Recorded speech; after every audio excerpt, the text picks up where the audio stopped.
안녕하세요. 저는 46살 여자입니다. 어렸을 적 우리는 제법 넉넉하게 사는 중산층 집안이었습니다. 사업을 하는 아빠는 경제적으로도 가정적으로도 든든한 존재였고, 엄마가 몸이 약한 것 빼고는 형제 4명과 우애 좋게 잘 지냈습니다. 저의 남매들은 영특하고 똑똑한 편이었습니다. 언니는 미술에 탁월한 재능이 있었고, 동생 한 명은 법조인이 되고 싶어 했으며, 다른 동생은 의사가 되고 싶었습니다. 저 역시 피아노로 제법 잘 치는데 유명 음대를 다니고 있었습니다. 그중 장남인 오빠는 차기 아빠의 길을 이어 저희 집을 든든하게 받쳐주는 기둥이었습니다. 대신 오빠는 아빠처럼 사업에 관심이 있는 것보다 교육자의 길을 원했어요. 학문적으로도 영민한 오빠는 명문 대학교를 장학금으로 마친 뒤 부윤 교수의 꿈을 안고 미국으로 유학 떠날 준비를 했습니다. 아빠는 우리 남매들을 위해 물심양면으로 지원해 주셨어요. 꿈을 잘 키워야 한다. 꿈을 꾸게 된다면 그것을 이룰 수도 있는 법이야. 머리로 생각하고 가슴으로 믿을 수 있다면 무엇이든 이룰 수 있단다라며 항상 좋은 조언을 해주셨습니다. 저를 비롯한 남매들은 저희 아버지를 진심으로 존경했고, 그 시절 제가 기억하는 가족이 가장 행복했던 시절이었습니다. 하지만 어느 날 행복의 여신은 등을 돌렸고 쉴 틈 없는 불행이 닥쳐왔습니다. 바로 아버지가 쓰러지신 것이었어요. 평소 혈압이 높으셨던 아버지가 IMF로 인해 회사 경영이 큰 타격을 맞게 되면서 모든 수단과 방법을 가리지 않고 회사를 지켜내려던 노력이 무색하게도 마침내 부도를 맞게 되었습니다. 이에 경영자로서 책임을 못 다한 채 아버지는 병원에 입원하신 지 얼마 되지 않아 충격으로 눈을 감으셨고, 엄마와 저희 남매들은 아빠라는 기둥을 잃은 상처로 몇 날 며칠을 슬픔으로 지내야만 했습니다. 아버지의 장례를 치르자마자 우리는 또다시 현실을 마주해야만 했습니다. 회사의 막대한 채무로 인해 주변 곳곳에 차업딱지가 붙었고, 제 경제적 상황은 나락에 떨어지고 말았습니다. 엄마 역시 큰 충격을 받아 병원에 입원했고, 저희 형제들은 한자리에 모아 어떻게 이겨내야 할지 고민했습니다. 당시 오빠는 연락을 받고 공부 중인 미국에서 돌아온 상황이었고, 언니와 저는 대학생 동생들은 중학생과 고등학생이었습니다. 오빠는 하던 공부를 그만두고 한국으로 돌아오기로 했고, 오빠를 비롯한 언니와 저는 돈을 벌어 어떻게든 집안을 끌어나가는 쪽으로 결론을 내렸어요. 아빠가 남긴 빚과 엄마의 병원비, 동생들의 교육비까지 생각하면 일단 닥치는 대로 돈을 벌어야 했습니다. 언니는 4학년 마지막 학기에 졸업작품 전시만 남겨놓고 휴학을 했고, 저는 2학년 재학 중 휴학했습니다. 저는 피아노 전공이라 주로 연주 아르바이트를 많이 했는데 휴학을 하고 본격적인 돈벌이에 뛰어들면서 한 친구가 상황의 소식을 듣고 제게 정보를 하나 주더군요. 사실은 강남 쪽에 밤에 연주하면서 손님을 많이 모으는 바가 있는데 소문을 듣자니 그쪽에 돈을 그렇게 많이 주는데 하는 애들은 그것만 한다고 너도 한번 가보는 게 어때? 라고 했습니다. 전 처음에는 기막힌 나머지 친구를 다그쳤어요. 너 무슨 말이 그래? 우리 집 이렇게 되니까 내가 우스워 보여? 밤에 연주하면서 손님들 맞는 일을 하면 딱 봐도 그렇고 그런 일이잖아. 너 친구도 아니야 라고 불같이 화를 냈지만 사방에 돈 들어가리. 천지였던 저는 오랜 고민 끝에 결국 눈 감고 발을 찾아가고야 말았습니다. 그때 그 발을 찾아갔던 게 제 인생을 송두리째 바꿔버릴 줄은 생각도 못했네요. 나이든 사장과 화장을 짓게 한 실장이라는 여자가 저보고 면접을 보더군요. 학교가 괜찮으니 연주 솜씨는 굳이 안 봐도 되겠고 얼굴이랑 몸매도 뭐 그 정도면 준수하고 우리 단골 손님들이 좋아하겠네요. 우리 반은 다른 곳이랑 다르게 수준 높고 점잖은 분들만 오셔서 크게 문제될 건 없을 거예요. 손님들 관리만 신경 쓰면 팁도 두둑하게 챙겨받아 꽤 짭짤하게 벌어갈 테니까 열심히 잘해봐요 라고 얘기를 하니 벌써부터 심장이 두근두근 거리더군요. 저는 가족한테는 연습을 핑계로 당분간 학교 근처 친구네에서 지내다가 그날 밤부터 바로 근무에 돌입하기로 했습니다. 실제로 저와 같이 일하는 아가씨들은 저와 같이 음대생들이었고 전공도 가지각색이었어요. 바이올린, 피아노, 블루, 트럼펫, 튜바 등등 악기 편성 또한 다양했습니다. 주로 클래식이나 재즈를 연주했고 손님들의 호응에 따라 지목받으면 곁으로 가서 맞춰주었습니다. 바에서 말한 대로 점잖은 고객들이 대다수 많이 오긴 했지만 간혹 멍멍이 같은 손님들도 들리고는 해서 그야말로 손님복은 복불복이었습니다. 주로 옆에서 잔을 채워주고 말도 묻어주는 일을 했지만 간혹 분위기 취해선을 넘는 위험한 제안도 많이 받기도 했어요. 그런 손님들 간상이 돼버리고 제가 벌었던 수입은 낮에 뼈 빠지게 번 수익과는 비교도 되지 않을 만큼 많았습니다. 저는 기쁜 마음에 동생에게 용돈을 팍팍 줬고 엄마의 밀린 병원비도 납부했어요. 언니 오빠는 제게 어디서 돈이 나서 그렇게 많이 쓰냐고 하는데 사실대로 말할 수 없었던 저는 어영부영 넘어갔습니다. 그러던 어느 날 바에서 피아노 연주를 하고 있던 저는 누군가의 지목을 받게 되었습니다. 악보를 두고 익숙하게 손님의 옆으로 갔는데 근데요 아저씨가 여긴 어떻게 오셨어요? 저를 지목한 손님은 다름 아닌 제가 아는 아버지의 친구분이셨습니다. 아빠에게 어릴 적 고향 친구이자 사업 파트너였던 아저씨. 저의 남매들 어릴 때부터 하나같이 잘 챙겨주셨던 바로 그분이셨습니다. 반가운 마음에 인사를 하자 아버지 친구분은 웃으시더군요. 원래 내가 여기 단골이었는데 요새 일이 바빠 잠시 못 들렸거든. 이 근처에서 볼 일이 있어 머리 식힐 겸 잠시 들렀는데 내가 연주를 하고 있더구나 하고 술을 권유하시는데 저는 어찌 됐든 손님은 손님인지라 잔을 채워드리고 아저씨와 잔을 부딪혔습니다. 아버지 친구분이랑 일하고 있자니 사실 자리가 불편하긴 했지만 당시에는 어찌 됐든 반가운 마음이 커서 서로의 근황을 주고받기 바빴습니다. 참 아저씨 아들인 오빠는 잘 지내죠? 결혼했다는 소식 들었어요. 제 첫사랑이 사실 오빠였는데 아저씨랑 오빠랑 집에 놀러오면 언니랑 저랑 맨날 오빠 차지하려고 했잖아요. 아빠는 우리 속도 모르고 서로 사이좋게 놀아 말했고 그때가 불과 몇 년 전밖에 안 된 것 같은데 모든 게 너무 많이 바뀌어 버렸어요 라고 말하면서 저도 모르게 눈가가 붉어지며 눈물이 고이더군요. 아저씨는 제게 손수건을 내밀며 눈물을 닦아주고 안아주었습니다. 다 잊고 이제 새로 시작해야지. 지나간 과거를 붙들고 살아봤자 뭐 하겠니? 앞으로 현실에 맞춰 살아야지. 앞으로 종종 너를 보기 위해 와야겠구나 하고 하시며 제게 수표 몇 장을 꺼내 쥐어주셨습니다. 아저씨의 마음이 따뜻해 저와 얼마나 고맙던지요. 그때까지만 해도 전 아저씨가 무슨 마음으로 다가오는 건지 알 수 없었습니다. 아저씨와 저는 그 이후로 봐서 항상 만남을 가졌습니다. 처음에는 아빠 친구로서 제게 삶의 희망적인 조언도 주시고 좋은 말씀도 많이 해주셨습니다. 엄마 약값이나 하라고 따로 돈을 보태주기로 했어요. 그때마다 얼마나 감사하고 눈물 나던지요. 아빠가 좋은 친구를 두신 덕분에 우리가 힘이 되는구나 싶어 항상 고마움을 갖고 살았습니다.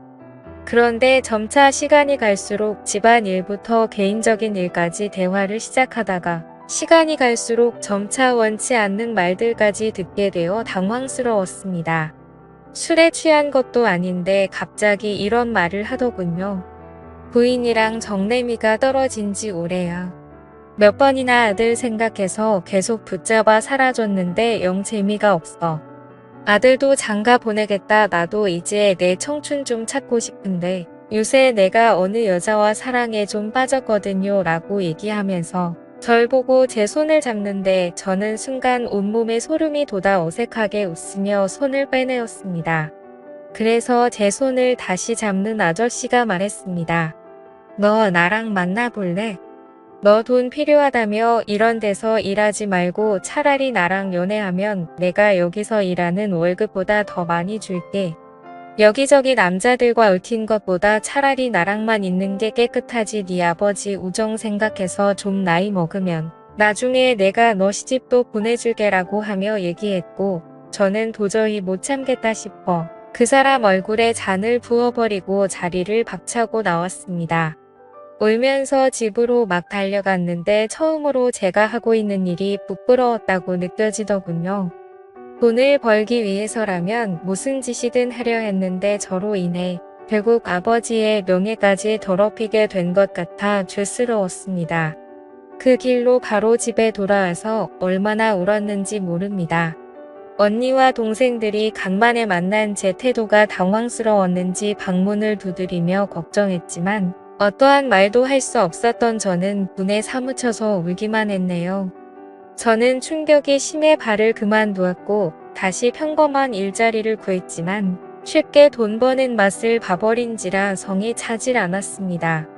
제 수입이 크게 줄어들자 집안은 다시 휘청거렸고 그 와중에 엄마의 심장병이 도져 쓰러져 급히 수술이 잡혔습니다. 생활비와 빚만으로 허덕이고 있는 신세의 엄마의 큰 금액의 수술비까지 감당할 수가 없겠더군요. 그렇다고 엄마 수술을 미룰 수도 없는 상황이었고요. 저는 결국 북리 끝에 아저씨한테 연락을 했고 아저씨는 우습게도 제 전화 한 통에 병원으로 달려와 엄마 수술비로 큰 돈을 서슴지 않고 내놓았습니다. 가족들은 그 시커먼 속내도 모른 채 얼마나 고마워했던지 특히나 엄마는 감사하다며 아저씨 앞에서 감동받아 우시기까지 했습니다.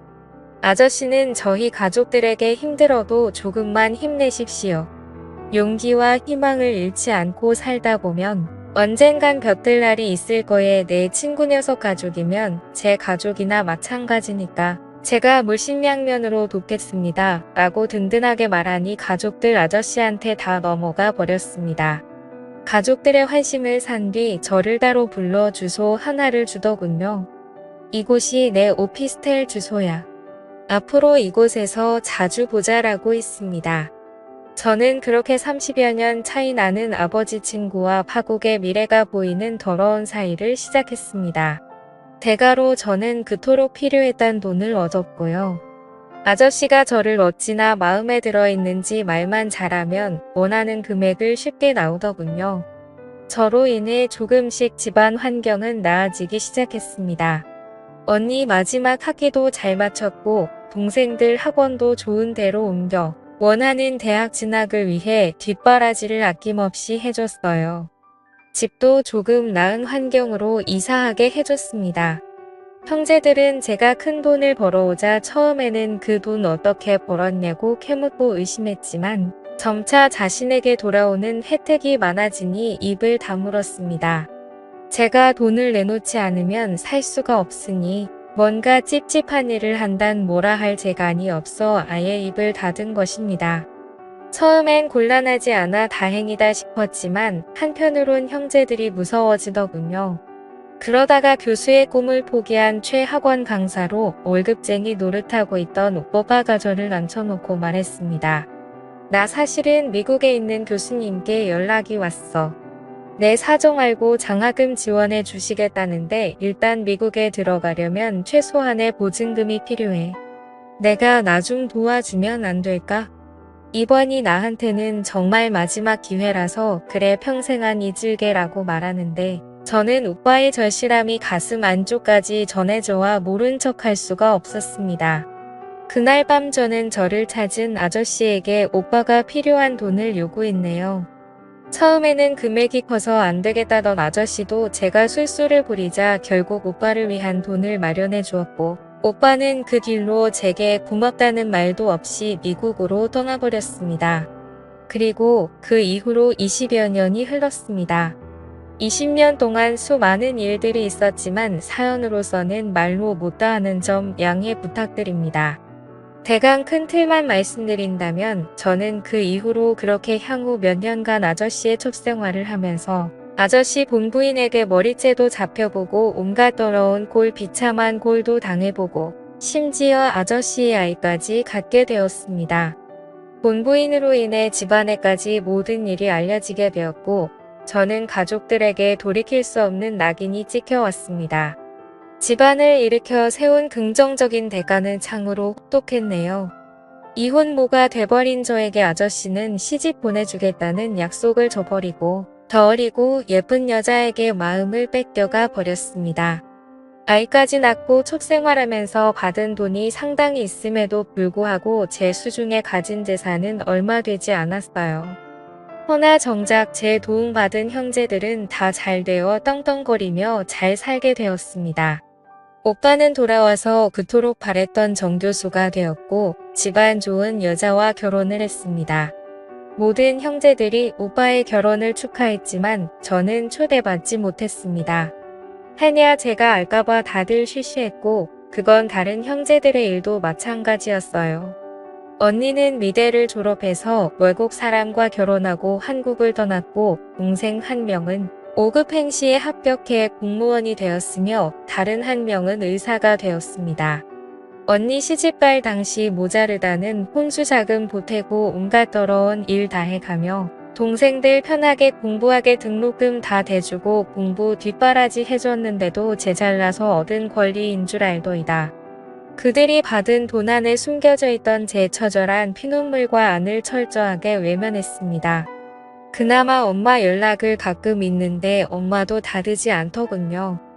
누구 덕분에 엄마가 건강하게 지금껏 자식들 덕보면서 사시는 걸 아시는지 모르시는지 그날은 오빠 결혼식을 뒤늦게 알고서 섭섭함 후에 내게 청첩장을 보내지 않았냐고 말한 때였어요. 엄마가 제 가슴에 대못을 박는 말을 쏟아내시더군요. 저도 한때 반짝반짝 빛났을 때가 있었습니다. 피아노 연주로 콩쿠르에서 상도 받고 목표했던 대학에 입학해 풍부한 재능으로 장래가 촉망되는 피아니스트였습니다.